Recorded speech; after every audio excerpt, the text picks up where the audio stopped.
Welcome to Pacific University and to your new student advising checklist Moodle page. Here you will find videos and information to help you prepare for your advising and registration event day and to help you feel more prepared to begin your classes in fall.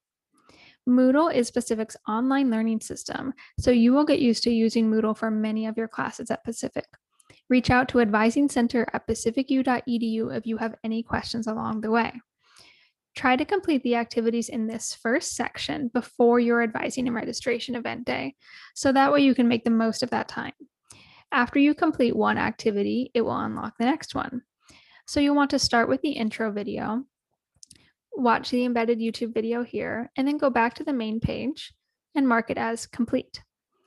Next, it will unlock your next activity. What is academic and career advising? So again, you'll watch this video here and then click attempt quiz now to complete the activity. Don't worry, the quizzes are not graded and they are there for your information. Once you've completed all of these essential activities, you can go ahead and check out the additional resources that are there to help you again prepare for that fall semester and beginning life as a Pacific video. Review these videos and resources at your own pace between now and fall orientation.